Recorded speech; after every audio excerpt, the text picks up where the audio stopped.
எப்ஸ்டீனுடைய ஃபைலில் எழுதப்பட்டிருக்கிறது. அப்படியான குற்றச்சாட்டை இந்திய பிரதமர் நரேந்திர மோடி அவர்கள் சந்தித்திருக்கக்கூடிய வேளையில் அது குறித்த விளக்கத்தை அவர் சொல்ல தயாரில்லை.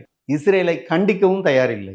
வெனிசுலா நாடு ஒரு ஜனநாயகமற்ற நாடு, அங்கு எதிர்க்கட்சி தலைவர் செயல்படவில்லை என்றெல்லாம் சொல்லி அந்த நாட்டின் அதிபர் நிக்கோலஸ் மதுரோ அவர் மீது நார்காட்டிக்ஸ் வழக்கை பதிவு செய்து திடீரென அதிகாலை 3 மணிக்கு அவரை கைது செய்து அவரையும் அவருடைய இணையரையும் கைது செய்து தூக்கி கொண்டு வாஷிங்டனுக்கு கொண்டு சென்று அங்கு இருக்கக்கூடிய சிறையில் அடைத்திருக்கிறார்கள். விசாரணை அங்கு நடத்தி கொண்டிருக்கிறார்கள்.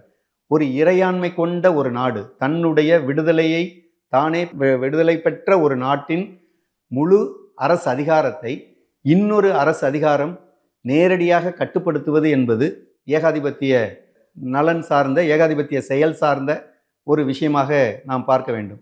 அது எப்படி தவறோ அங்கு வெனிசுலாவை கைப்பற்றியது இப்போது நிக்கோலஸ் மதுரோவை வெளியே நிறுத்திவிட்டு அந்த நாட்டினுடைய துணை அதிபர் மற்றவர்கள் எதிர்த்தாலும் போராடினாலும் பல நடவடிக்கைகளை எடுத்தாலும் கூட நிறுவனங்களை கைப்பற்றி அவர்கள் தங்களுடைய வெனிசுலாவிலிருந்து உற்பத்தி செய்யக்கூடிய எண்ணெய் வளத்தை இந்தியா வாங்க வேண்டும்.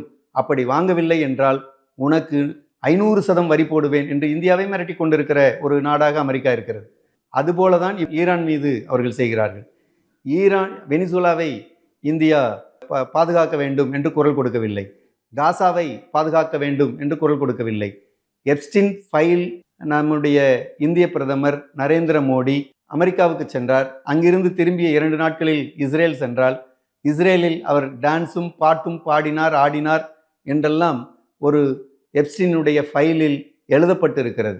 அப்படியான குற்றச்சாட்டை இந்திய பிரதமர் நரேந்திர மோடி அவர்கள் சந்தித்திருக்கக்கூடிய வேளையில் அது குறித்த விளக்கத்தை அவர் சொல்ல தயாரில்லை. இஸ்ரேலை கண்டிக்கவும் தயாரில்லை.